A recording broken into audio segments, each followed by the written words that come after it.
Warning. Watch very closely now. 3, 2, 1. Bzow!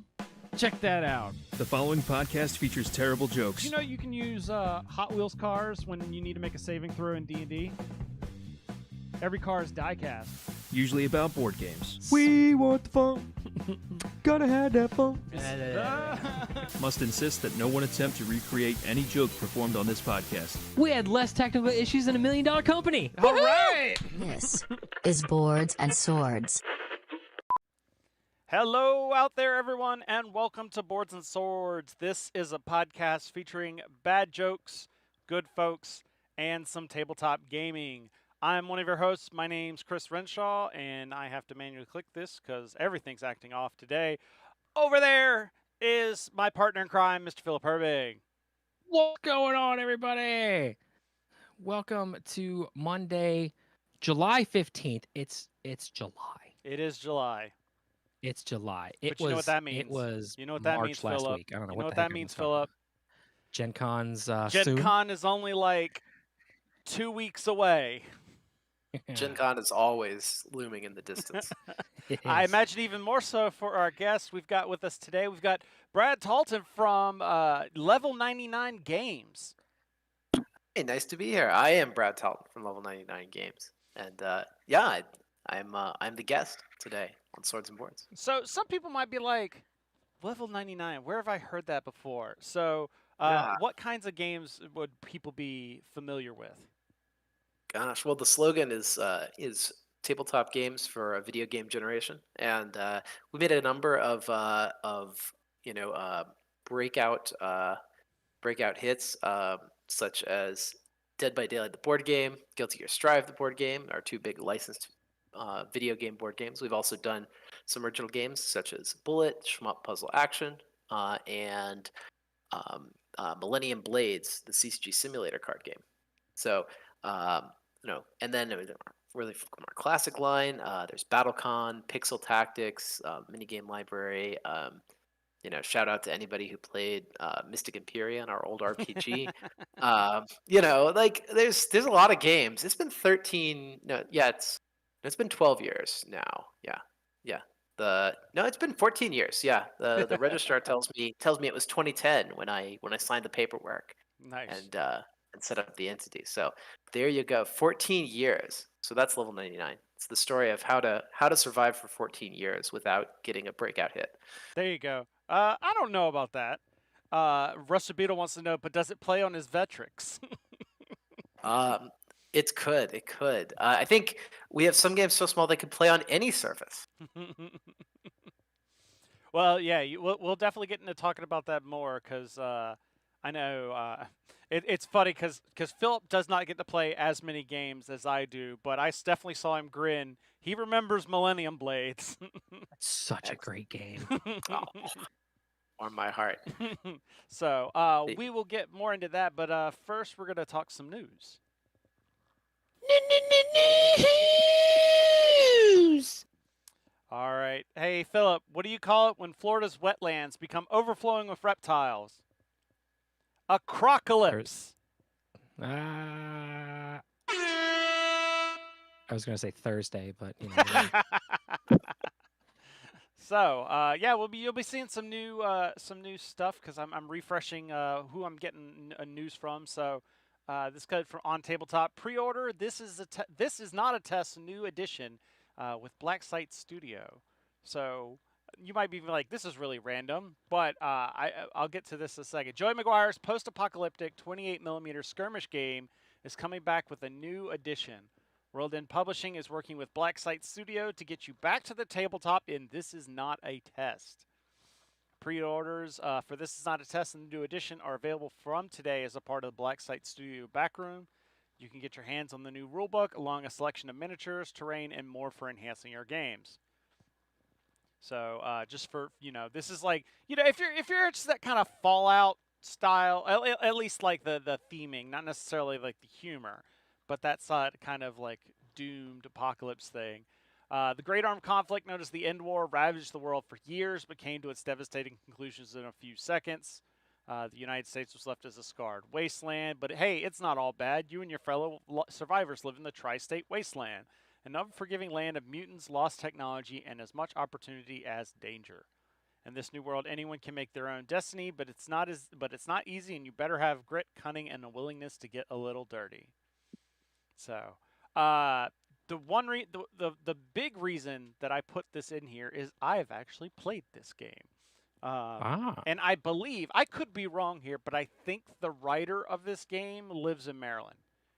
Oh, cool. I say that because this is actually one of the first mini games I ever played because, Philip, do you remember the first Nova Open I drug you to?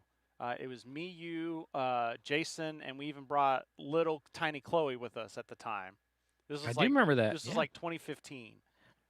But this was one of the games that her and I sat down and tried at the time. And Okay. if I remember right, I could be wrong, but I'm pretty sure this is also, like, they sell minis for it, but it's also designed as a, here's a rule set, play with whatever minis you've got kind of thing. Nice. Which, if you've got, like, Zombicide, you've got a crap ton of zombies and stuff, and you got survivors that you can then use. So, yeah, so I heard that, I had heard this before, that they are coming out with a second edition for this, and Blacksite Studio, I've heard through other sources, is a pretty legit setup on the mini side of things. So I imagine this is going to be a pretty legit game this time around for the second edition. So let me see. Is there any other pictures? Yeah, here we go. The website says you have 31 days. 31 days. The backroom So is it- campaign. Is this going to Kickstarter or GameFound or where do you get it? It looks like there's it is a campaign, a crowdfunding campaign thing, but it looks like the Black Site Studios has their own.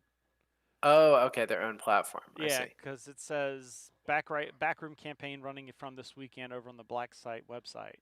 So I you see. get a host of accessories, the rulebook, and 2 starter warbands. Look, it's even got a cute little doggy.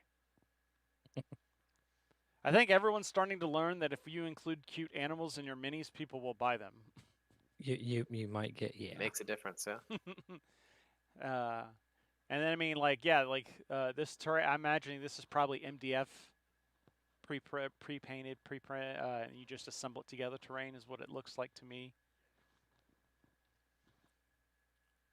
Because this is one of their backroom pre-orders, Blacksite are also going to be introducing more and more bonus measures. So I mean, essentially how a crowdfunding campaign works. But on the plus side of stretch goals. yeah, stretch goals. But at least it's, I have no problem with companies doing this on their own websites.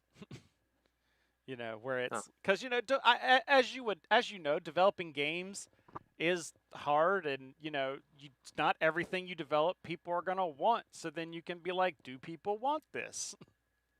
Oh well, yeah. Especially with a new property or a re-release, it's a really important. But doing it on your own website really kind of means that you're trusting enough in your own audience, Right. and not in like organic reach or in the reach of the platform to bring a lot of people into you. And it's yeah, I mean it takes a lot of confidence, which so we've done like 1 or 2 website releases over in the history of Level 99, and yeah, I'd say I'd still recommend doing just about everything you can on Kickstarter, just because it brings so many people in. Yeah, I get it. But one thing I have seen is it gets a little different on the tabletop mini wargame side, because a lot of companies are going to, well, we're just going to print the rules and then we're just going to give you the STLs and you print the minis yourself. So Yeah. it draws the cost back down. Yeah, how prevalent do you think that is? Like, this STL only games. How many like backers do they tend to pick up? I don't know enough to be able to say offhand, but I have a feeling this is a trend that's going to increase over time. I can definitely see that, and because you get the Beatles just got a bit here in the chat here. Manic is bringing Dead Zone to my mini factory on the 23rd. Dead Zone will now be available as a printable game. So My Mini Factory is a very popular website where you can go. I'm trying to think of what would it be comparable to, where it's just basically everyone throws up all their minis on the website, and then you can just buy the minis straight from creators, download the files, and then print them out yourself. Kind of like Drive Through RPG or Yes, for yeah, minis? yeah. Or is it more like GameCraft, or where they'll actually coordinate the printing and send you finished copies? I don't. As far as I know, I think it's just the minis and the STLs. Okay. Because we're doing a mini game in the next year or so, I think, and so I've been doing a bit of research on this. I think a lot of people, when it comes to the mini or the book side, they still go through Drive Through, which it's called like Wargame Vault for war games, because they also offer print on demand, so you could just put up the PDF.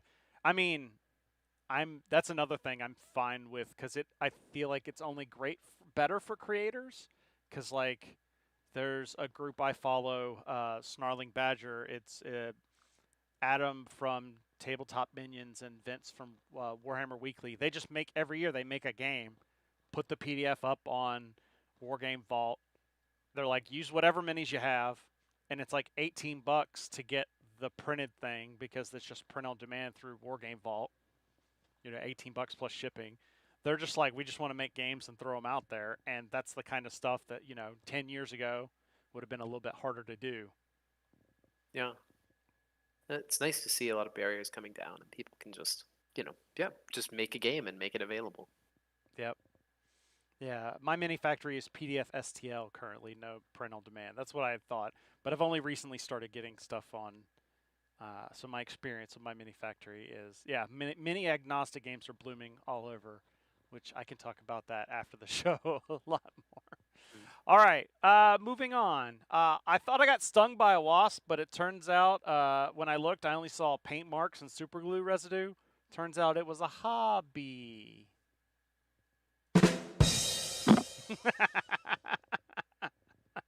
Super generous on you with that one. So, I mean, we're in a little bit of a news lull because we're getting into pre-Gen Con, so I imagine after this episode, things are going to probably start ramping back up again. But just a piece, I tend to like to talk about industry news sometimes. But ICV2 came out with an article talking about they analyzed the spring kind of post-Christmas sales, January through April, and hobby gain sales are flat to down in spring 2024 as market continues to adjust to post-COVID trends. So results vary depending on categories and access to product, but only a few market participants were reporting up sales during the period.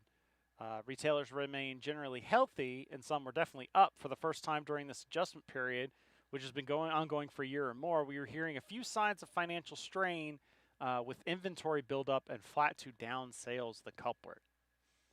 So, I know, and this is actually, it was funny because I was funny as in not funny, haha, but I was talking with somebody else that was talking about the CMON just released on GameFound the new DC Hero, the DC Heroes United. No, what is it? DC Heroes United? Is that what it is? Because I couldn't call it DC United.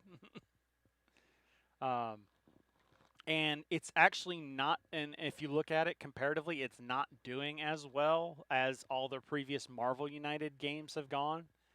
And I was like, yeah, because when you release expensive Kickstarter after expensive Kickstarter, like, after a while, people run out of money.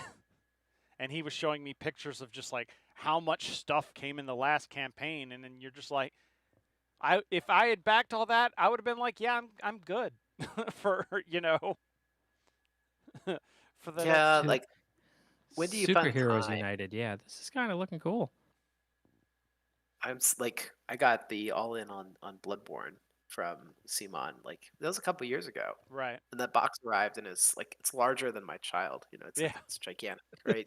You could like, you could live in this box. And yeah, I don't know when I'm going to get through all those expansions, because they keep coming. The games keep coming. Yeah. Power Rangers. Yeah, exactly. Yeah, how's your BattleTech Mercs coming along? Yeah, for me, that's going to be the BattleTech Kickstarter when it arrives, which I haven't even gotten shipping, or I haven't even gotten a address verification yet, but I have other people that have. So they're just, that's being like the slowest Kickstarter to ship ever. But it would be interesting. Brad, have you seen kind of what they're talking about here? Kind of a little bit of a lull in sales compared to the past couple of years? It's difficult to say because we with an individual company and a company our size, we're really bound by our release schedule. Yeah. When we have a release, we see a bunch of sales, and when we don't have a release, we don't see a bunch of sales. Um, I would say our latest games are bigger than our previous games, but our latest games are Dead by Daylight and Guilty Gear Strive. So Yeah, that's kind of like, unique. when you're doing everything is sort of its own thing, and you can only really see the macroeconomic picture by looking at all these reports in aggregate. So I would say that even though we haven't seen like a lull in sales, I think I think we have heard from our distributors that that there's a little bit of things are slowing down from what they were like last year. And when we were with Asmodee 2 years ago, we heard during the end of 2022 that 2023 was supposed to be really slow, and I don't think it was, but everyone was expecting that downturn. So Right. I think if I remember the stories, the growth wasn't as big, like it was just a little bit above the previous year, but it still Mhm. was like upward sales growth. And Yeah. yeah, I mean, it definitely, you get kind of this, uh, inflation, everything's going up in price. Everyone's got to spend games being a luxury good. Everything is going up in price. Like, and shipping is the worst these days. Like, Yeah. logistics is through the moon at this point.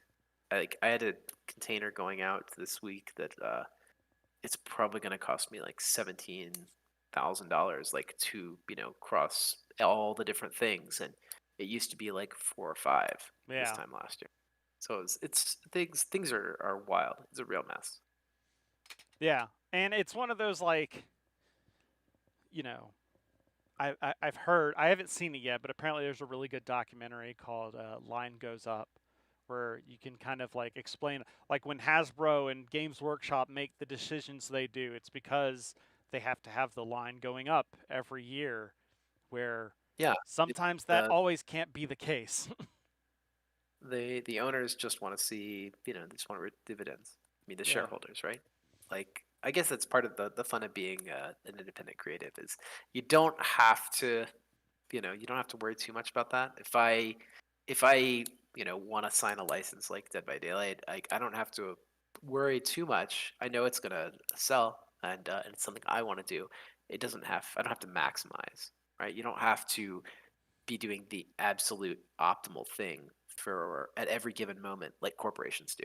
You don't have Um, shareholders that are screaming for more yeah. money. Well, I'm the shareholder, right? And so sometimes I can put other things ahead of money. But not to say that Dead by Daylight, that was probably a poor example. But if I wanted to make, like my favorite classic license or something, that's Right. something that we could actually do.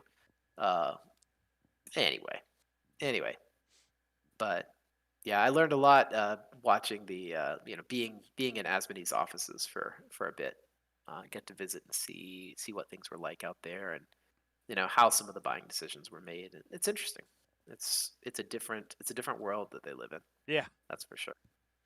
Yeah, it's definitely, it's like when you go on Reddit and you see like the people, why do they do this and why do they do that? And you're like, then you do, like, for instance, I did when I learned a lot doing my MBA, where you kind of take classes about some of those behind the scenes decisions. Like, well, there's a reason. It's not a good reason, but there's a reason.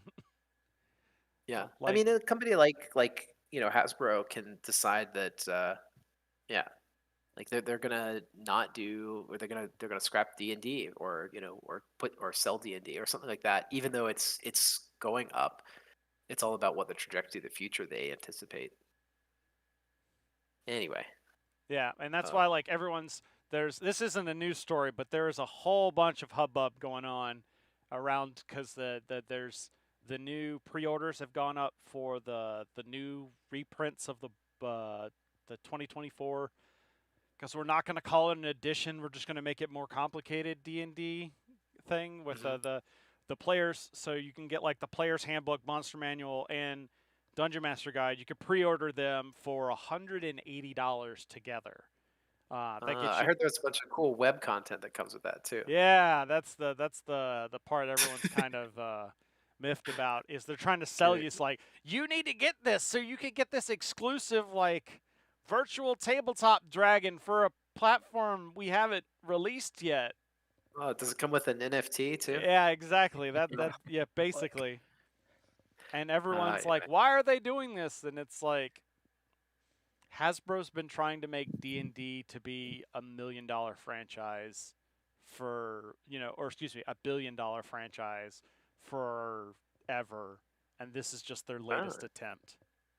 I mean, I think it probably is at this point. I haven't looked at the recent numbers, but so my numbers are a little off, and these are coming from ICV2, which is a lot of estimations. But like the RPG industry in total is only like $50 to $100 million. It's very small compared to like, it is a very thin slice of the tabletop gaming pie. And I don't know the exact breakdown, but I would say D&D is probably like 90% of that money. So. Oh, hey, Catherine, what are you doing? Have you got a wizard staff? What are you doing with that? Okay. For a second, I thought that was a Nerf gun. Oh, it's a walking stick. Hey, come sit up here. Oof. Oof. Well, yeah, how are you doing? Oh, okay. You're on live TV. I watched sometimes. Oh, okay. I All right. use that remote control. All right. Why don't you show me? I'll be back in just a minute, y'all. Yep. All right. You're good. Hey. Roger. But yeah, like Hasbro's been trying to make D&D to make a lot of money forever. And Well, and Beetle put in, he said Hasbro's trying to sell D&D like a video game. yeah, and the problem is that, and this is me inserting my opinion, D&D as a product is not a million or billion-dollar IP. D&D as an IP or a license is a billion-dollar franchise. Like they need to be squeezing the money out of like the movies and like a TV show and like whatever they can slap D&D on. Whatever you can. Excuse the euphemism, but whatever you can whore that out to. Yeah. You need to. The game just needs to exist to sell the other stuff. Like it's one of those like I was talking. I always have these conversations with people in stores that they think that like there was somebody I talked to that they thought that board game stores made all their money from events. And it's true that there are some stores that only like these are the stores that are running like events every day, all day, like tournament, like Monday is your Pokemon tournament, Tuesday is your X-Wing tournament, Wednesday is your D&D, games where everybody's buying seats at tables. Like there are stores like that, and you can tell because they don't have really any product when it's just mainly a place to sit down and play. But if a store has a decent sized selection, that store is making the money off of the selection. Like the game space is there to keep you in the store and sell you the more product. Like you can tell it's one of those like if you want to know what a board game store is making their money off of, just look at what takes up the most space. Yeah. If you've got a store that has one shelf of product and the entire floor is the rest of that is tables and chairs, that store's probably running some high dollar events. But if you've got a store that's got like 2 tables and this huge Magic section and maybe a shelf of board games, that's a Magic store. Like that's where they're Yeah. making their money. Having product that just like sits on shelves and doesn't sell is not make business wise sense. That- So Well, that's called a front. yeah, that's true too. That's where we have mattress stores, right? Exactly. That's my favorite. You ever see anybody walking in there? That's my No, you favorite don't. conspiracy theory, by the way. Like that's the one that's like that's probably real. You never see anybody walking into one of those. But I've also seen the back like we're veering way off tangent here, but the So part weird. where people are like, well, yeah, but mattresses are high markup value, and you only need to sell one to like support the store for a month. So Uh-huh. you don't need a high volume of customers to support the store. You don't. I mean, It's an object everyone needs, but they don't need to buy a lot. So, anyways, all right.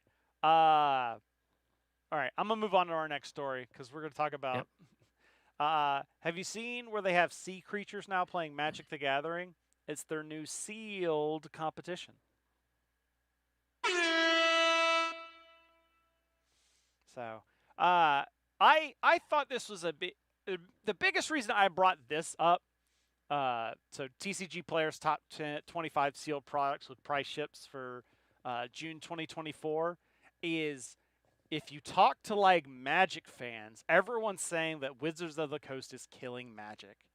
That they're talking about like Wizards of the Coast or Hasbro, Wizards of the Coast, in the same situation we're seeing with D&D. And this goes back to that perspective again, where it's like yes, Wizards is maybe making decisions that are very unpopular with a lot of players. However, when you look at the chart here, of what's selling Magic, Magic, One Piece, Magic, One Piece, Magic, Yu-Gi-Oh, Magic, Pokemon. Like, it is selling. yeah. Like, and you just read the second. It's like Magic has captured 12 of the 25. Yeah. Like, and this is my always response to it of what they're doing is they're sacrificing long-term growth for short-term profit. Is Wizards is putting out like D&D set after D&D set, or sorry, Magic set after Magic set, and making all these like commander decks with all these different things. They're taking stuff out of stores, or doing a lot of stuff that they're on stuff. They're maximizing as much profit as they can, which in the short term is going to make them a huge amount of money.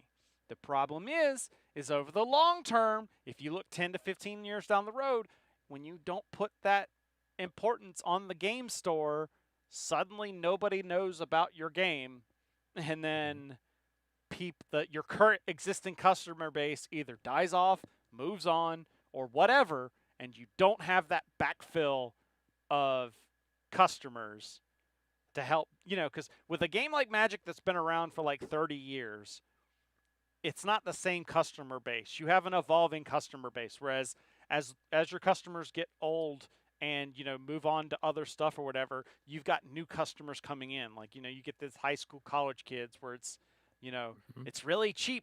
When I say cheap, I'm comparing it to like Warhammer. All right, like in the long run, it's not cheap. But I'm saying $5 a booster pack compared to $30 for one single miniature.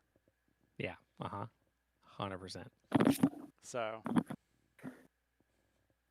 Welcome back. Hey, yeah, I'm back. Yeah, we're just talking more business here. The article here talking about how in talking about CCGs, everyone's talking about how Wizards is killing Magic: The Gathering. Yet in the top 25 CCG products, Magic has 12 of them.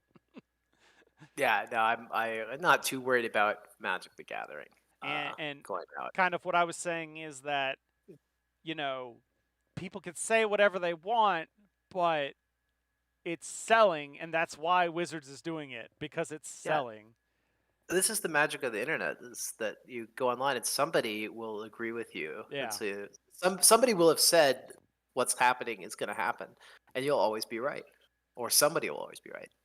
And if you want a particular future, there'll be a group to agree with you. Yeah. The There will downside. be a Simpsons episode about it. Oh yeah, there was that too.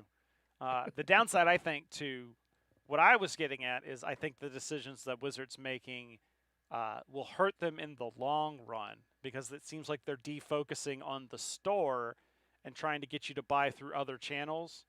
Because like Commander, like just if you talk to people, a lot of stores have stopped doing Magic events because nobody wants to play standard anymore because of the release schedule and that sort of thing. And they've been focusing heavily on Commander, which is more of a social than like a competitive Magic kind of thing. Which once stores stop doing Magic events, your store is kind of your lifeblood, creating that new user base that kind of keeps bringing people in. I wonder. I mean, a lot of these products are not, store products, or they're Right. not. They're not like event-focused products, right? These like collector boosters. Nobody's going to a store to buy a collector booster. And or, the Commander decks. Yeah, the commander. Like, I mean, you might buy those at a store. That store's a venue for them, but they're not. You're not coming in to It's not play competitive Magic. store. Yeah, yeah. It's not. It's not that the same. It's not the way that it was when we grew up. Right. And I mean that may be that may be what is the fundamental discord online is Wizards has decided to focus more on the social gameplay of Magic and less on the competitive side, and that's what people say Wizards is killing Magic because they only see Magic as the competitive landscape. So I think it's more the the collector side, the high end value chasing side. I mean, you see how people will run after cryptocurrencies and NFTs, and they're saying, well, we've been making non fungible tokens for Yeah. 30 years now. They're physical, so Yeah. right physical tokens, and I think they maybe are realizing just how interested people are in owning something that's exclusive. Right. I mean, and everyone talks about and when I say everyone, you could put quotation marks by everyone. They do all these commander decks with different properties. Like they just did the Fallout, and they just did there was the Doctor Who, and before that. But like, those reach markets that Magic doesn't normally get to. Like, I stopped playing Magic years ago. However, I bought a Warhammer 40K commander deck, and I bought half of the Doctor Who ones, and I heard there's a Teenage Mutant Ninja Turtles collab coming down the road. You bet Did it your pull you ass back I'm into buying competitive that. Magic? What was that?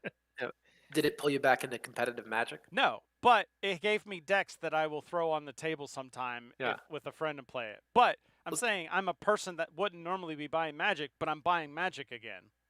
This is the same problem that Level 99 has with our dueling card games, and it's the same problem that the fighting game community has with their with their competitive like esports events like Evo and such.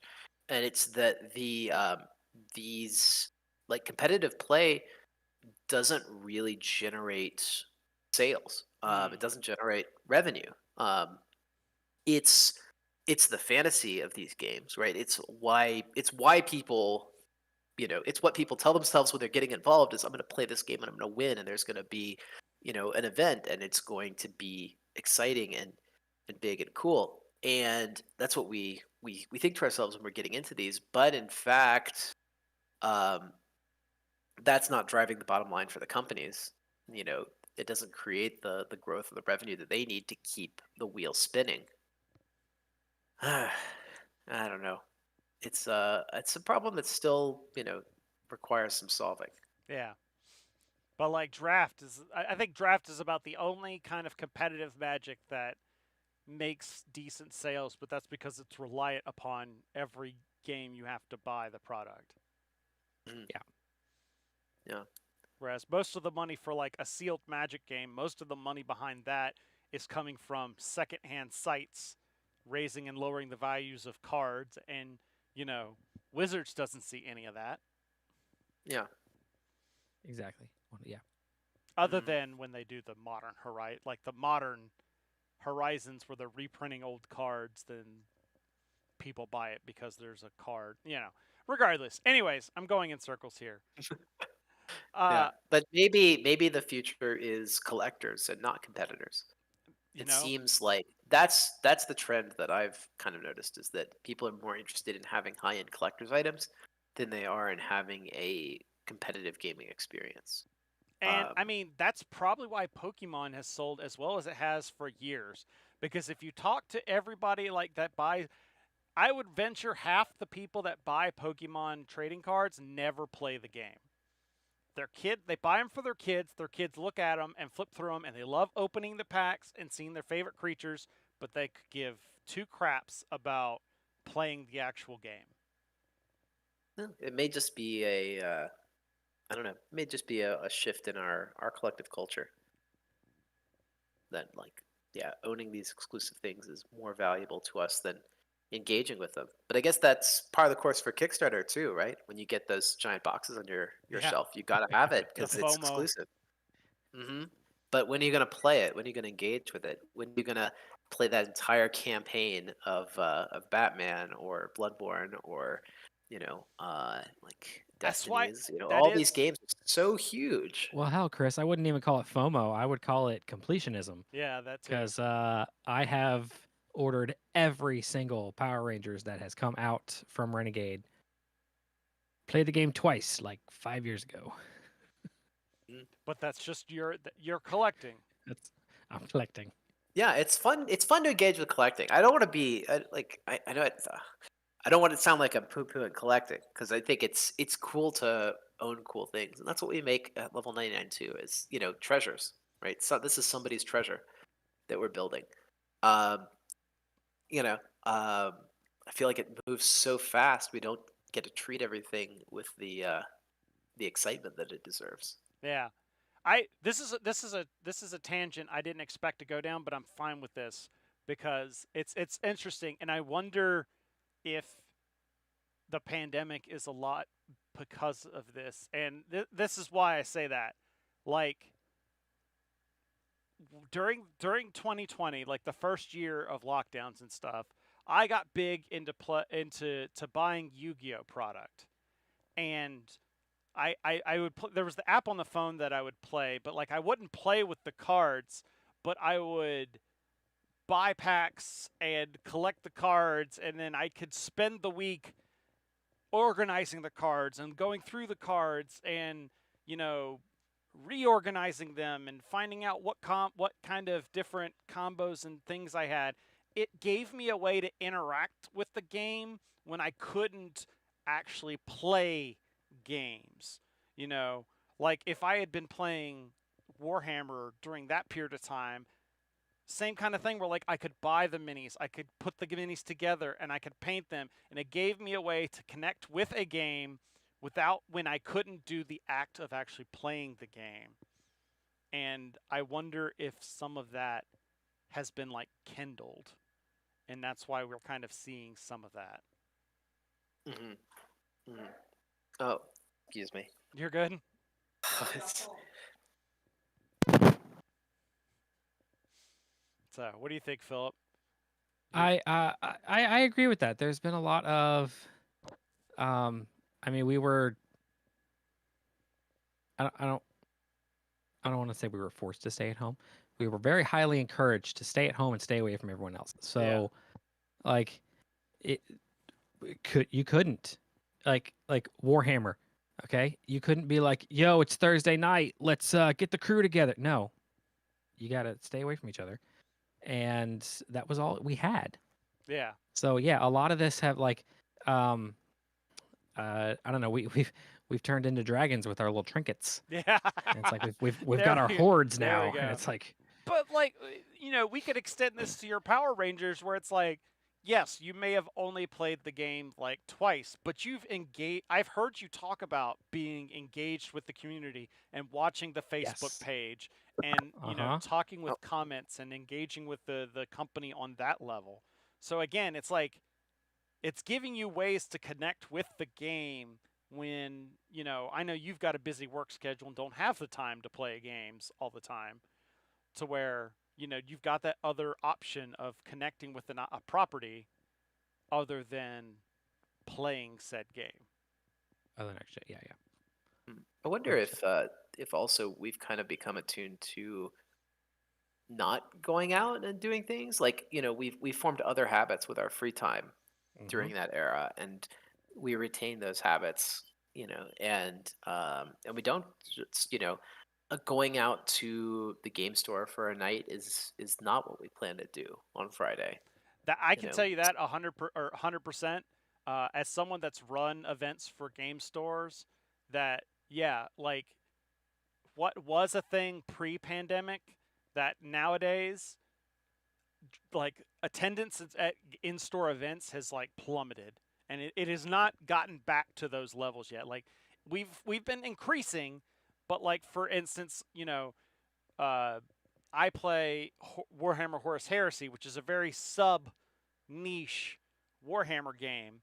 And, we would always have trouble finding people. Like, we would run events, and, maybe a handful of people would show up. However, when that big box launched, our store had tons of them, and there were people buying that game that I had never seen in that store ever before buying that game.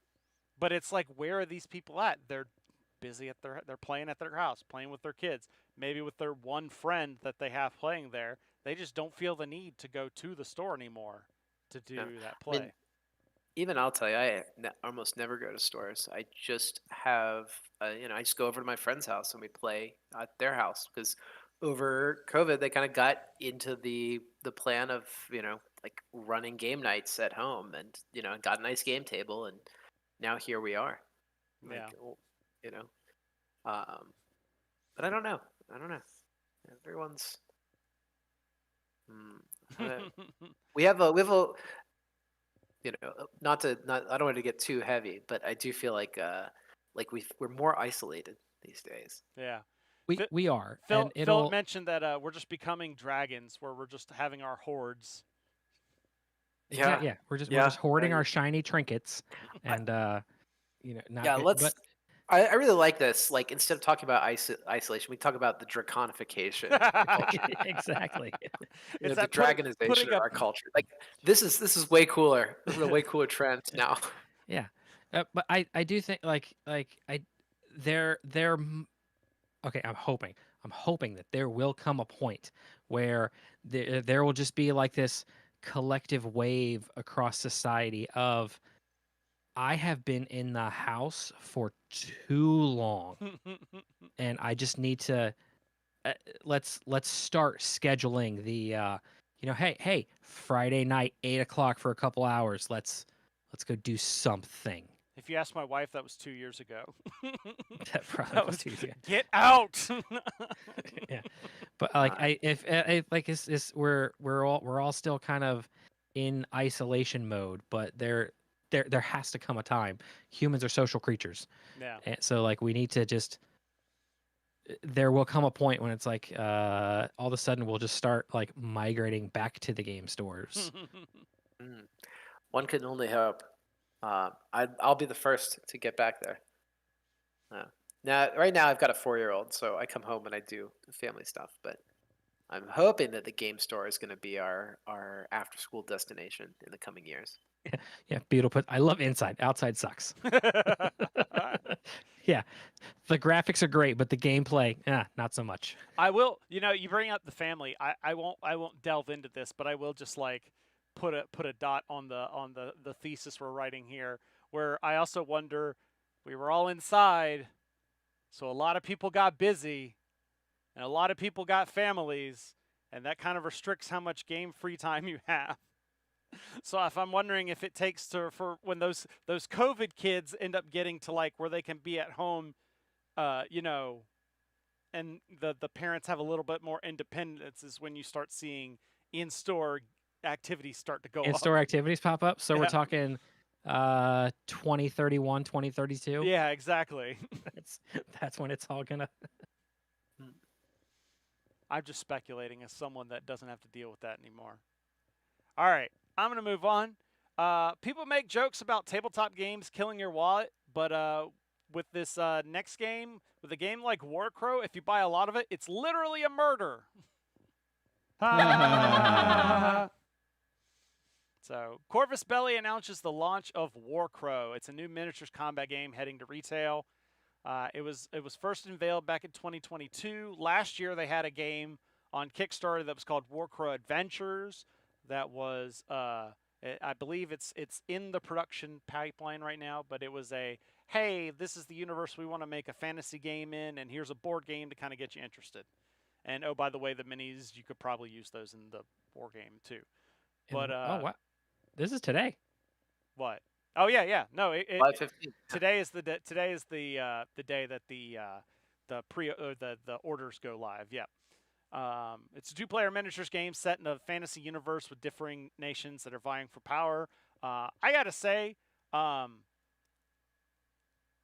you know, I promoted that Warhammer Adventures game, so I will just put that caveat back out there. It was a cool game, but I have been somewhat interested in this just because Corvus Belli makes some cool minis. However, I just wasn't their Infinity Space sci-fi game just was not my vibe. I really enjoyed that one. It's just not for me. I just something about the graphic design and the aesthetic just wasn't feeling it for me. But I'm really into you know what? I don't think the article on here. I don't think this one has the minis, so I may have to. But the minis for this game look great. That's all I'm gonna say that at least while I try to do it. Like, Philip, you would probably be, like, even if you never played the game, like, that's the thing. Like, I'm looking at these minis, and I was like, I don't know if I'll play the actual Warcrow game, but, like, I would buy and paint up these minis just to have the minis. I'm mini rich and time poor. I don't need another skirmish game. Well, nobody needs another skirmish game. You want another skirmish game. Yeah, exactly. So, oh yeah, here we go. Okay, so they got intimidating. As a person who's thinking of getting into the skirmish game market next year, it's a bit intimidating. How many games are coming out all the time? But I guess it means there's still room. Yeah, I would not worry about. Especially like you've seen it in other companies. If the minis look good enough, people will buy it. And if not, just put a cat. Okay. Like, I mean, honestly, like Philip, like if you look at the aesthetic of this game, like especially the orcs, like I'm getting World of Warcraft vibes off of this. 100%. I mean, like World of Warcrow. Yeah. There we go. And by the way, I want this bear. When you click on the Warcrow thing, and it was doing the 3D animation of the one guy getting put together. Yeah. I was like, oh, that's Gul'dan. Yeah. Yeah. Like it's not, but it is. Yeah, like I want this bear. Like that just is that is just a cool looking bear. Like I don't know if I'd actually play Warcrow. I mean, I might if people got it. I mean, to get all this stuff is like $200, so it's like, ugh, I don't know about that. But it's like those minis look amazing. You know, are they the same scale as the rest of the Corvus Belli line, like the Infinity and Aristia? I did a playthrough of it at Gen Con last year, and I want to say yes. I want to say they're very similar in size. But it's one of those, especially like I've been looking at a lot of like minis agnostic games, and just having some non-humanoid, because I tend to fall in line with kind of humanoid monster or humanoid aliens, like, excuse me, I'm not even saying stuff like humanoid armies like Space Marines and things like that. But just having some, you know, orcs to throw on the table for like some monsters to play in, you know, Stargrave or something, I would rock these guys in a heartbeat.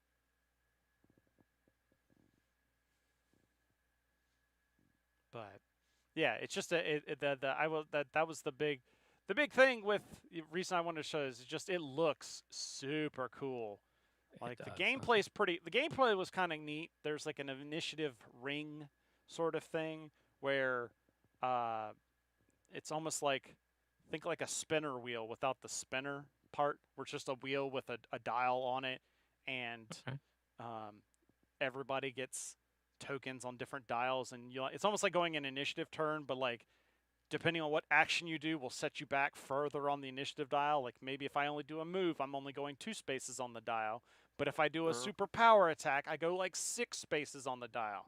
So my opponent might get 2 things to do before I get to move again, kind of thing. But so yeah, you know, like I said, I think right now you can go on their website and there's a couple other sites where you can get it. I want to say it's $200 ish for like the book, the 2-player introductory set, and like the exclusive kind of polar bear looking dude. But I think the game itself, the introductory box, is like $120, I want to say, which is about par for what you're getting here. You know, two full armies and some basic rules. That's what Nemesis did. They had a Space Cat expansion. A rondelle. Yes, it is. It is a rondelle system. That is the better way of saying that, of everything I just said. So yes, if you like rondelles in your board games, then you probably would dig Warcrow. So I'm just catching up on Rusted Beetle's comments. I didn't say I didn't want more. Yeah. All right, and we'll get through. We've droned on a bit here, but we'll get through this real fast. Have you seen the new doorbell that when you press it, you die 7 days later? Yeah, it's called the Ring doorbell.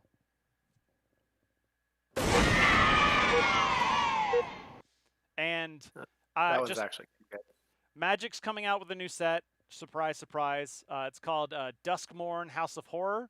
And the real thing I wanted to say is I love these theme sets. Like, you can tell these are based on actual horror movies. Like, I'm going to pull up the cards here. Like, this one's called Cursed Recording, speaking of the Ring, where it's whenever you cast an instant or sorcery spell, put a time counter. If there are 7 or more counters on it, then remove those tokens, and it deals 20 damage to you. So, but you could tap it when you cast an instant or target. You can copy the spell. You could choose new targets. So it's literally the Ring as a card. And I've already seen trends on TikTok where people are like using this card where you load it up with tokens and then you send it to your opponent and then it kills them. Yeah. Is losing the game a reactable trigger? I don't know. Oh. This certainly must have been established in the history of Magic. Yeah, I don't have enough about Magic to because especially, let's see, what was that? Was that an artifact? An artifact, I believe that's considered an instant ability, like instant speed on the stack, as they call it. Well, it's so you technically could react to it.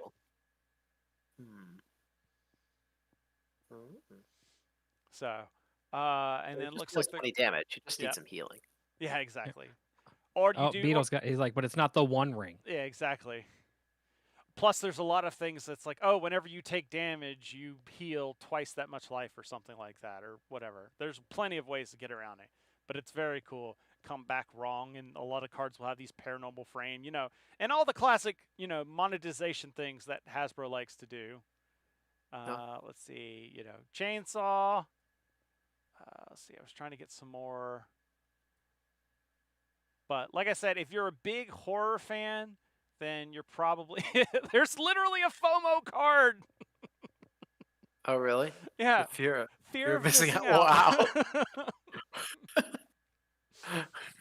Would never fear of missing out attacks for the first time each turn if there are 4 or more card types among cards in your graveyard.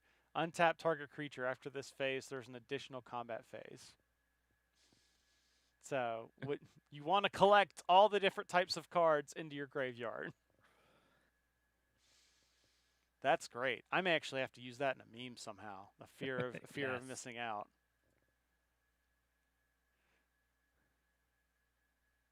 I was trying to find some other good, but yeah, that's like I said. I like neat little tidbits like this where I may not buy a whole booster box worth, but I might buy a couple of those cards that are, especially my wife loves horror movies, so I may buy some of those like singles to just kind of give to her as like, hey, look at this. This is this thinking of you kind of thing. So, all right, that's it. That's it for the news. I will just say that if you're just instead of a Patreon plug, I will just say that go join our Discord, discord.com, or excuse me, boardsandswords.com/Discord. I've been trying to do more interaction with the community in there by posting a question of the day, and other people have been able to help me out in there. So if you want to come and talk with different things, just go to boardsandswords.com/Discord and join the community and just help us talk game stuff. And with that, I will turn back to Brad. And why don't you give us how did you get started? You said it started back in 2010, but how Yeah. did you decide like I want to make games? Clearly with Well, the video game twist. I've always wanted to make games. Like I back in like grade school, I was making little games out of paper and cardboard chits, and I didn't even realize that the tabletop industry was a whole thing until I got to college and got to like a game store. I knew there was like D&D, but I didn't know that there were like all these card games and all these board games around. Yep. But I'd been making them for years and playing them with my family, just as just for something to do. So it was really neat to finally get a chance to like put something together.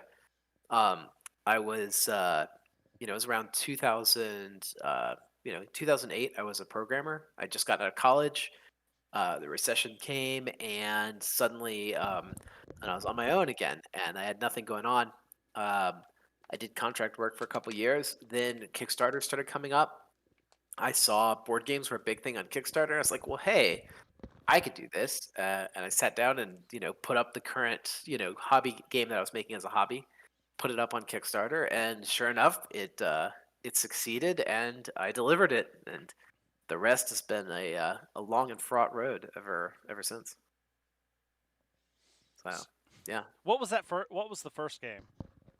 the first game was BattleCon, which is Okay. Battle Connection fighting card game, and you take two cards and you mash them together, and that's how you make an attack in that game.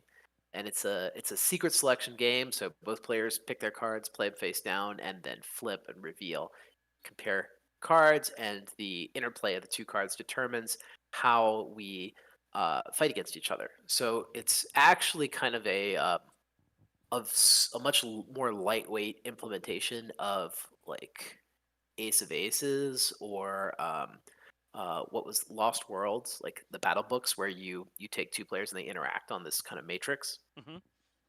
That was sort of the inspiration for the game, but I wanted to do it in a way that was players could resolve it themselves without looking at a big chart. It would kind of be obvious from the context of the play and from what was right in front of us on the table how the situation was going to play out.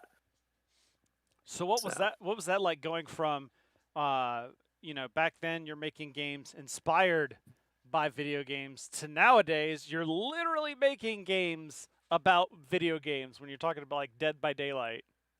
Mm-hmm. It's really cool. It's a lot of fun.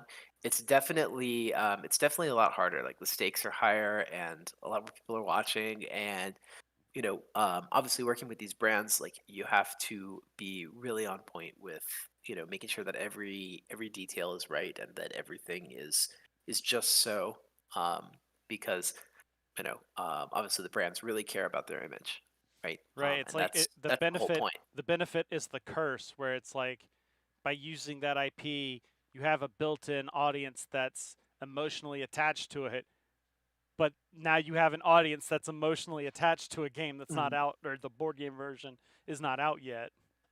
Yeah, but it's nice. I mean, like, they make sure that when you're making a Dead by Daylight game, their approvals will make sure that it feels like a Dead by Daylight game. Like you're not gonna get anything you want into the market. Like they really pay a lot of attention to making sure that things feel right and look right, and that it's consistent and cohesive with the whole brand.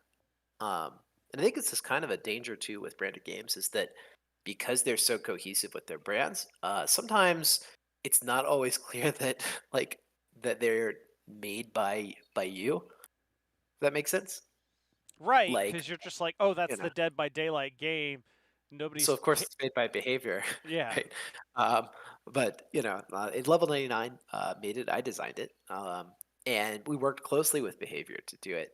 But well, yeah, that's how these things go. Um, the what's the guy say in The Sound of Music? Someday I'll get the fame too. So, there you go. I mean, But yeah. so Rusty Beetle brings up a good question. Just if you're allowed to say, when you get like an IP license from somebody, is there like a standard number of years that you're like you're allowed to use this license for X number of years before you start talking like extensions? That really varies by the brand, and of course by the industry too, right? Like if we were talking about a T-shirt license, you'd probably get it for like a year. If we're talking about like a detailed creative work, like a board game, you might need to hold on to that license for between 3 to 5 years. Um, and generally, when we talk about like extending the license or getting an extension, that's about the time when it's time to do a like an expansion or some other kind of new content for the game.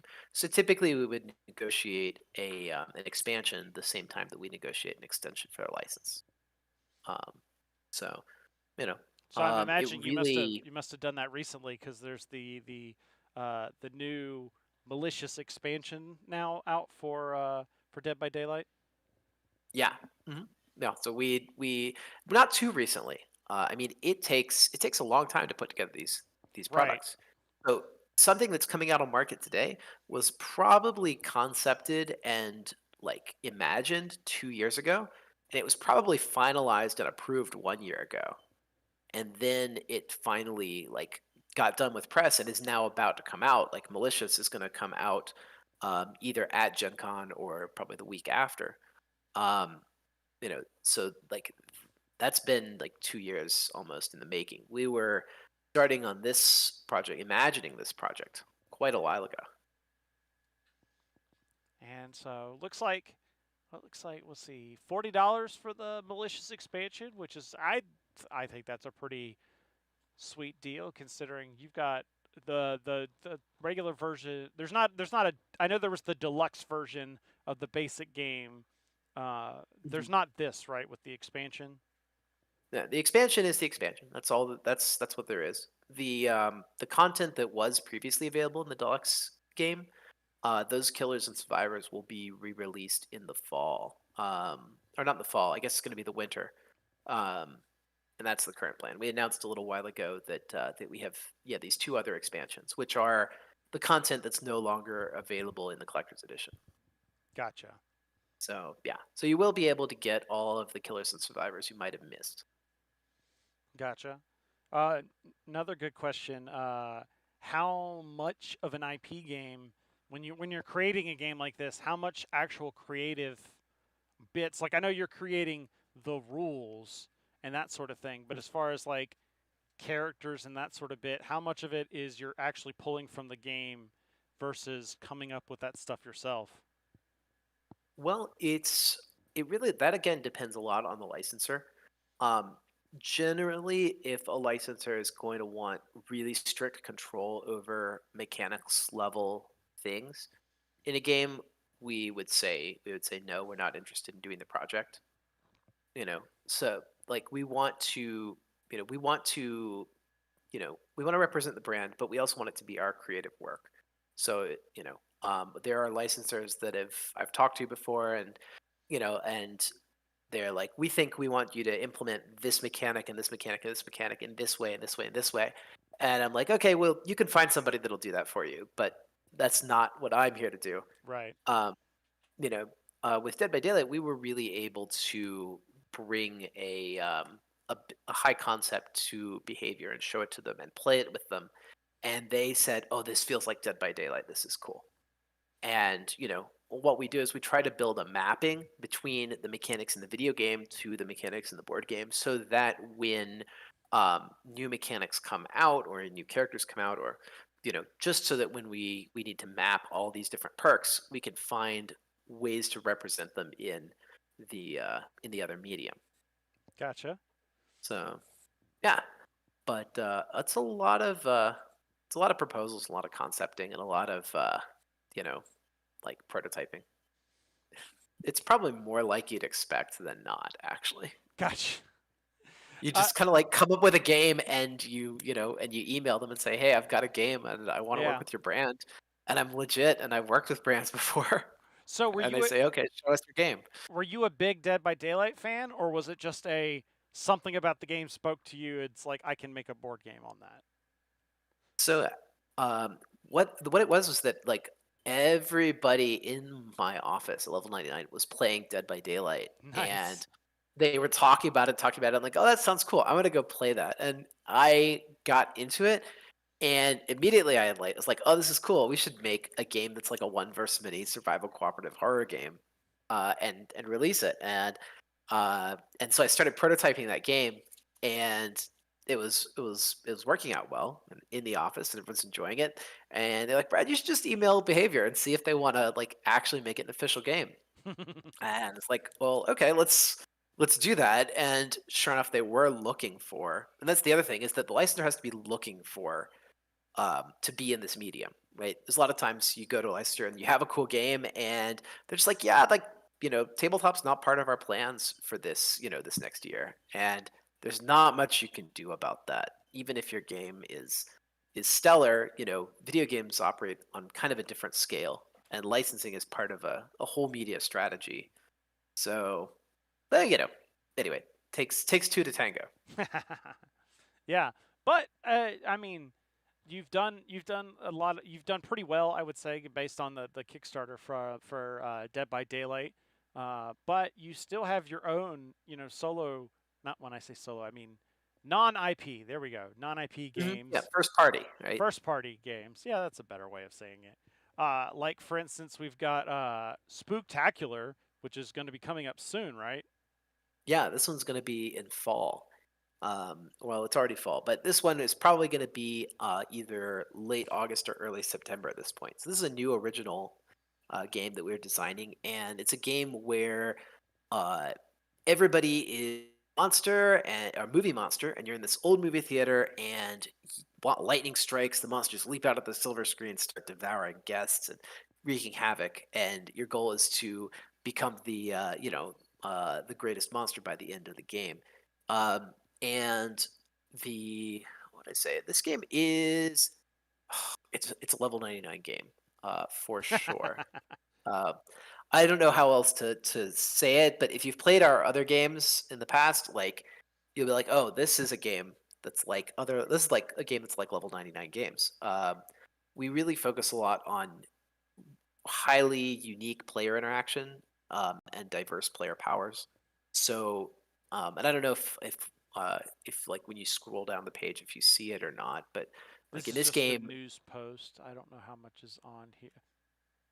probably not then. Yeah, everybody's got their own like monster board. So here's like a look at the movie. It's got this cool movie aesthetic, and every character is a different poster. And you actually have a little board that's your monster's ability, and it has mini games on it. I would say it's kind of like super accessible Root in 45 minutes. Okay. That's the pitch I would make to board gamers for this game. And there's 20 factions that you can play. Nice. But yeah, each one has their own little mini game that they're playing, and that affects the main central board.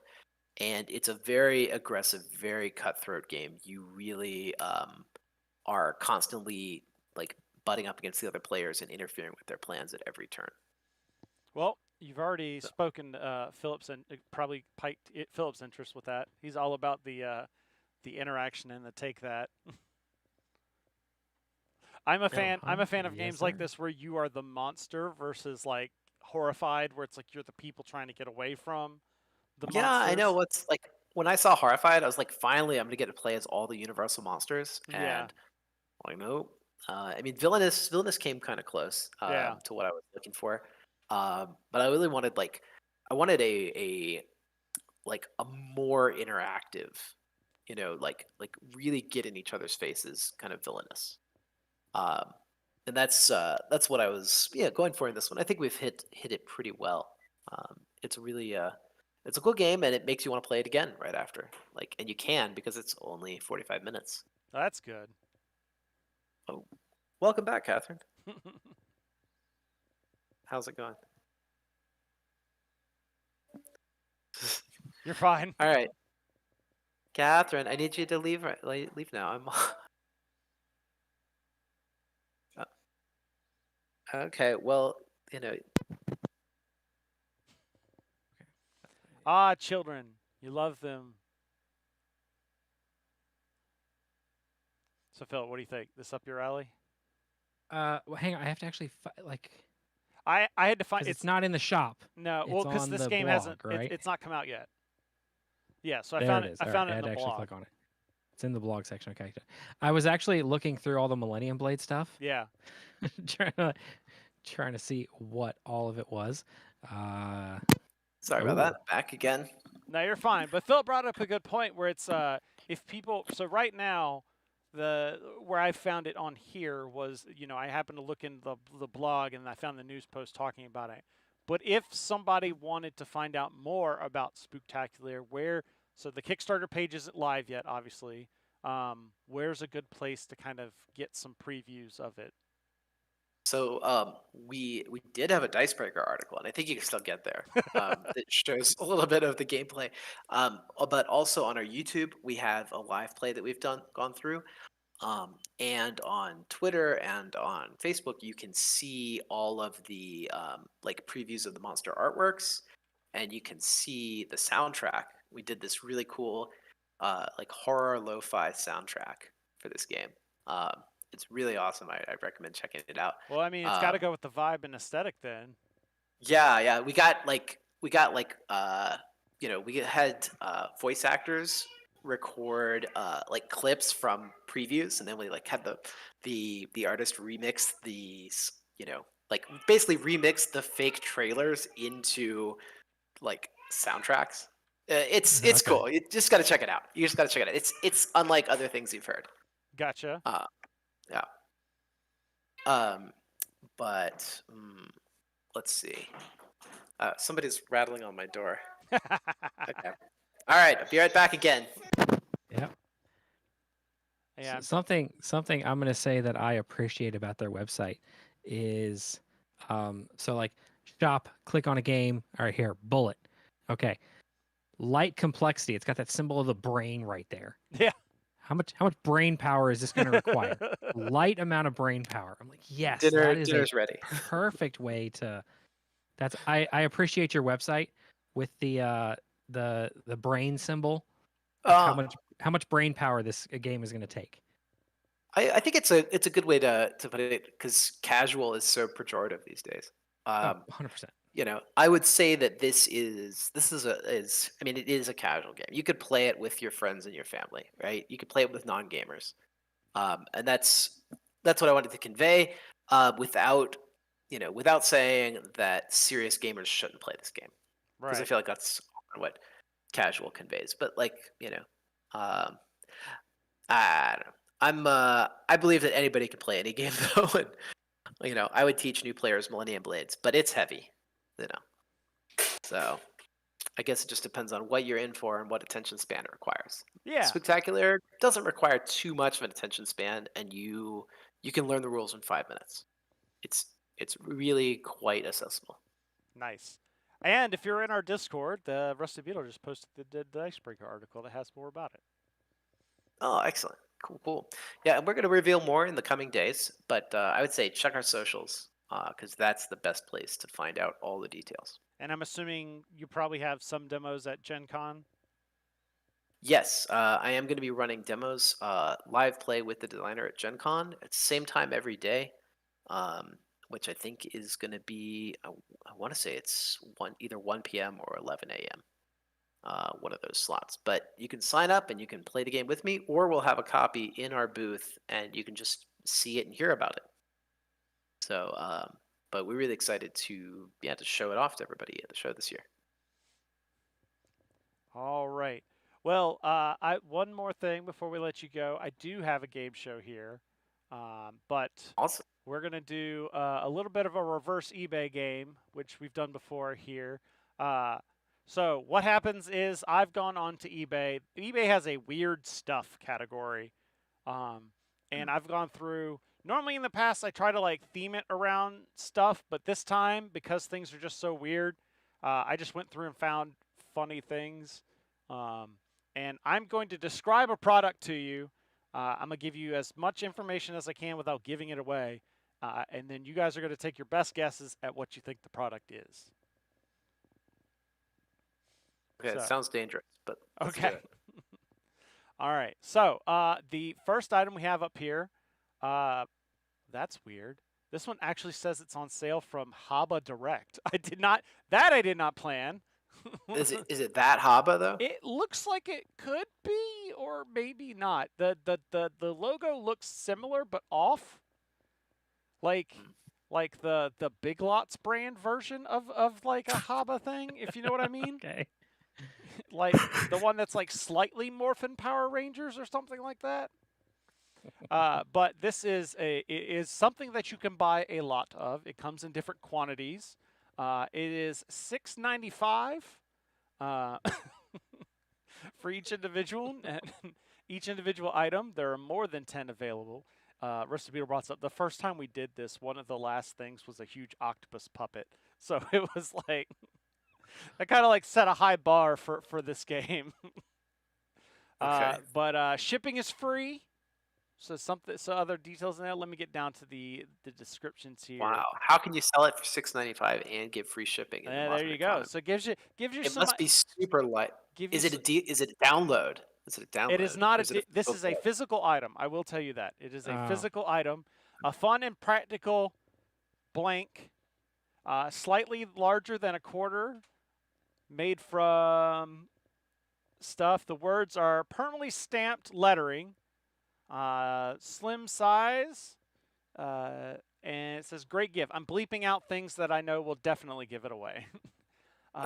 Do Make multiple come in a pack, or is it You just could. one for $6.95? This one is for $6.95, but you can. There's a buy two, buy three kind of thing on here. So it is a great novelty gag or practical joke gift. Make friends and family laugh and smile. All right, Philip, I'll let you start. What do you think this item is?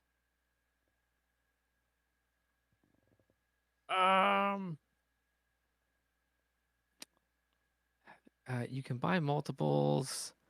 $7. It's a novelty gift. Mm-hmm. I'm gonna go now. You said permanent lettering.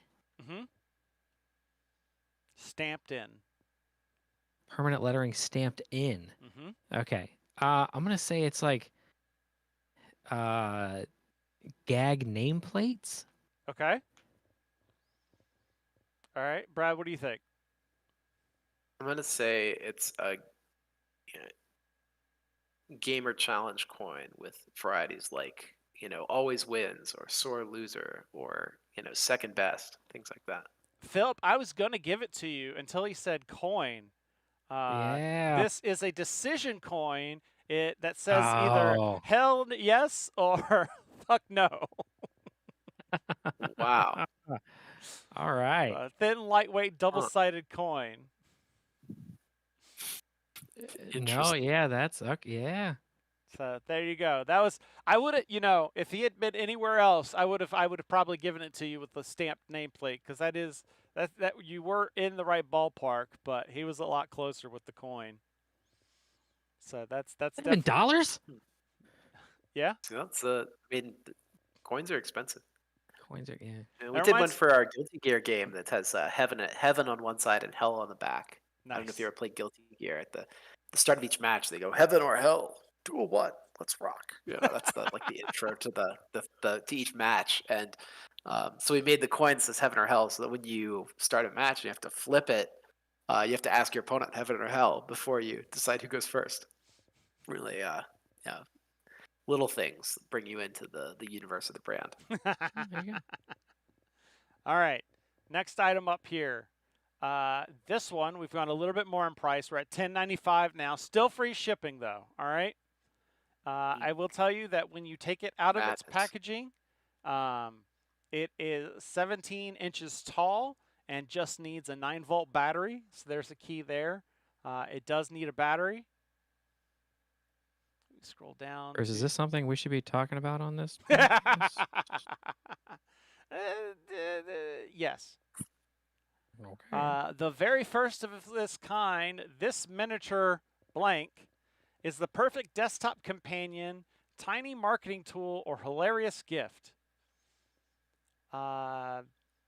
Finally, this thing is available in a tiny desk-friendly size. The box includes the thing with the base. Oh, wait, and this one that is 17 inches tall is the tiny desk-friendly size. Yes. Right. Okay, so there is like a much larger one. Right? Yes. Okay. All right. I think I. And it's only $10.95. Yep, a 32-page mini book exploring the larger-than-life and utterly surprising origins of this thing. Note, this product can be powered by a 9-volt battery or by a specific AC adapter. Oh, it's just repeating it, everything. Okay. Okay. Bring a little bit of joy to your desk, dorm room, or bedside table. Yeah, I don't think I can say too much more without giving it away. So, Brad, I'll start with you this time. Oh gosh. This is. I've got a lot of ideas, but there's no way they would be $10.95. It's hard to imagine anything that's powered be $10.95. It would have to be like. Okay. If I tell you what it's powering, it would give it away. I Yeah, have a feeling no, it would sure, give it away. sure.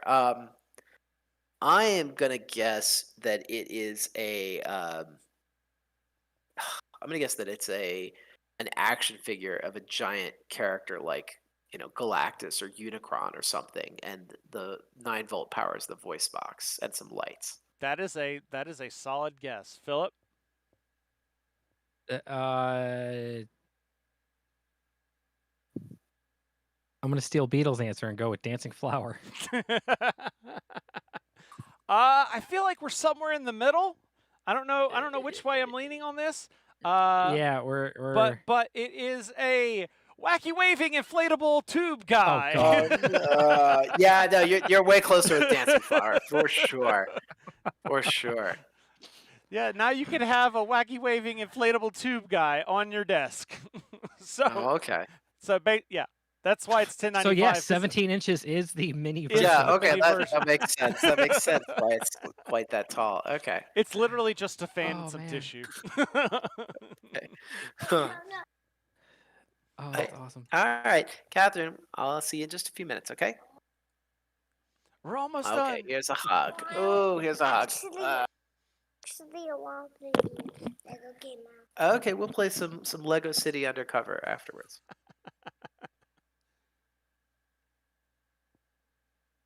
All right. But ask Nabu to turn it on for you, okay? I'll be done in just a few minutes, and then I'll turn it on for you, okay?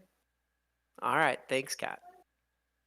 All right, we'll do one Okay. more. All right. Somebody's got dinner to go to.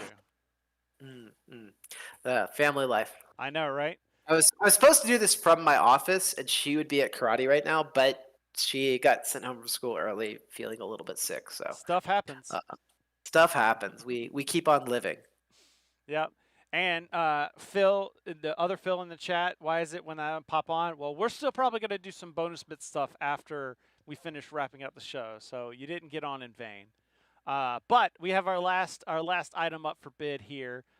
This one's a little bit higher in price. There's a little bit more involved in this thing. It's $35. It is something you could buy a lot of, so it's $35 a piece. If you buy two, it's $31.50, etc., etc. Here we go. Really? Scroll Price down to- scaling pricing, kicks in it okay. too, huh? Yep. What's the most that they let you buy? Let's see. Let me scroll back up. It says 4 or more for $28 each. Oh, okay. So they pops out pretty quick. Yeah. All right. So it's a new item. It's back and still made in the US of A. Deploy the original This Thing limited edition 3D printed. Welcome to Dirigio Prints, where we understands that a single This thing doesn't cut it. For those extra chaotic moments, you need this upgraded thing instead. Beware of imitations. Our original item was shut down and stolen by unscrupulous agents, leading to the creation of subpar knockoffs. This is the genuine article, meticulously designed and crafted with care right here in the USA. Ever been in these situations, dealing with a never-ending stream of urgent emails that have the answers in your previous email? Stuck on hold with customer service for what feels like an eternity and your lunch break is approaching? Coworkers constantly interrupting you with questions they could easily Google. Yet again, the printer is jammed up for days after it was repaired. Our solution is this thing. It's the ultimate frustration reliever. Da, da, da, da. How much is shipping? Plus, this product is 100% approved by the Cooler HR reps. Let me see. Shipping is $5.15. So it's got a price on shipping. It's got a price to it. Let's see. It is 3D printed in high quality PLA with a durable clear plastic body. Note that the body is strong but can be scratched with rough handling. So, again, I feel like if I read more, I'm going to give it away. So, And then 35. let's go with Philip. Take your best guess. All right, it's 3D printed. So it's I want to say it's with all the scenarios you gave. You didn't say anything about it making noise. I Did did you? not. Okay, gotcha. Not Sorry. in what I said. Not in what you said. No. I'm still gonna think that it's some sort of like the Staples That Was Easy button. Yeah. It's a button and you hit it and it says it just like it drops F-bombs or tells people to go away, that kind of stuff. Gotcha. You're with Rusted Beetles in the chat saying a button when pressed says go away. Yeah, there we go. Yep, I'm with Beetle. Fair point. All right, Brad, what do you got? Gosh, I was definitely leaning in that direction too. So if you'd called on me first, I probably would have said exactly that. I gotta think a little bit deeper then, and try and figure out something. I will give you a hint that there is a Is that- portion of what he said that is really close, really close, but there's also a portion that's way off. Okay. Well, I am gonna say that it is a.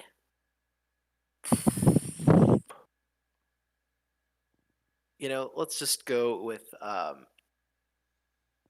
some kind of like meditation device. Like a Zen garden or a chakra stone, or like like the little like medicine balls that you spin around. Something that's like a fidget basically. Okay.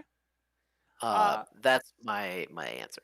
Well, you could use this as a fidget item, but what we have here is the Cluster F-Bomb Desktop Ordnance. Oh, wow. Nice. So you pull the pin to arm it, and you have a bunch of F-bombs you can drop. So that's that's you nice. specifically said F-bomb, and that's why I'm going to give you the point on this Okay. one. Wow. And do they actually like make sound, or do you just throw them at people? I think you just I don't know if I would throw these at people. Are they but Nerf? No, because I think these are straight up PLA plastic. So I feel like Okay. this is just like you would it's you have it on your I'm desk. throwing them at somebody. Or hey, you know what? Boards and swords. The opinions of I mean, they said it's the Cooler HR approved. yeah. So So I have a feeling you set this on your desk, and when then people start giving you stuff, you just kind of like start just like throwing them into the toss one at them. yeah. You just like throw it in the hallway. So like if you're down the hall and you just see a bunch of these in the hallway, you're like, maybe I'm not gonna go to the boss's office right now. I should get one of these for Josh. I don't have like an office or a cubicle or anything, but I've always wanted the desktop 3-dart Nerf launcher that's USB powered. Yep. And like, got a camera and everything. And then we lost ThinkGeek and all that went away. Uh-huh. But there you go. That's now you Wow, can have well, the good. cluster F-bomb. Cluster. Yes, indeed. All Can you right. send me that link? That'd be just put that link in the chat there. That'd be- Yeah, we'll all need that. All right. Well, thank you so much, Brad, for coming onto the show. And just once again, let us remind us where we can go for not only level 99 stuff, but Spooktacular and specifics. Yeah. Well, first off, let me say that I will be at EVO, the Evolution Fighting Game Championships, Ooh. this coming weekend.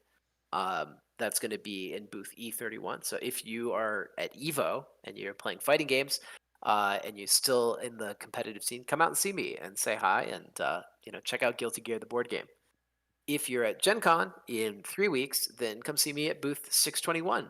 We'll have level 99 games. We're going to be playing Spooktacular, Dead by Daylight, Guilty Gear Strive, the board game, and Bullet, all in events throughout the weekend and all in our booth as well. You'll be able to see those. So come and join us there. And if you're online only, you can visit www.level99games.com, and the community link on our website take you to our Discord. You can chat with me directly or any of the other team members, but mostly it's about the community and getting together and playing games.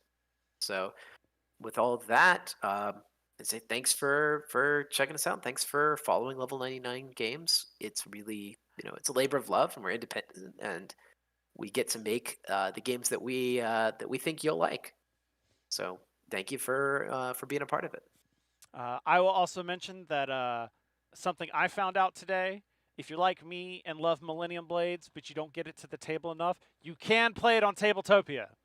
I was like, man, this would be great if I could play it online on like Board Game Arena or not. And I'm like, dang it, it didn't show up there. But then I was like, wait, what about Tabletopia? And then it came right up, and I was like, this has just made my day better. Yeah. So. Well, give it a try. See what you think. I mean, yeah, and we have more Millennium Blades out of print. It's like sold out everywhere right now. But our new print run will be around by the end of the year. So if you're Right, that was thinking the one about that just Millennium Blades for kickstarted. Christmas, yeah, That was the one that was like, what was it? April, May was the Kickstarter. yeah, it was May, and yeah, we're in production now. I mean, our declared date is going to be early next year, but we're pretty bullish that we'll get it done this year. So I'm excited for that. All right, I'm gonna roll that music. And that's been our show. Once again, we want to thank Brad from Level 99 Games for hanging out with us and putting up with our shenanigans. If you like what you see, you got to head to boardsandswords.com. boardsandswords.com/live. It's got the schedule and the links to all of our streaming locations. And just Boards and Swords in general. It's got the links to everything we've done in the past. So check us out, boardsandswords.com. And like I said, for the people in the chat room, stick on, and we'll talk about some extra stuff after the show. But I've got some blog posts coming out soon that's going to be battle reports from the different mini games I've been playing, and they're not all Games Workshop. So take that. But in the meantime, send us feedback. We love it. Let us know who we need to be having on the show next. Email us feedback@boardsandswords.com, or you can find us on Twitter @boardsandswords. Or like Philip mentioned, boardsandswords.com has links for everything, like our Patreon.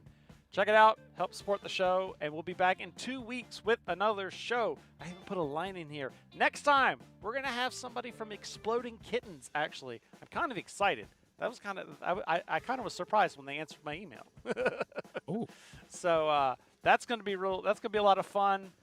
We've also got Gen Con coming up, so there's going to be a lot of stuff for that too. In the meantime, and I said 2 weeks. It's actually next week. We got off on our schedule next week. So in the meantime, remember that every gamer has a story, and this one you need to blow in the cartridge and put it back in the console. All right. Good night.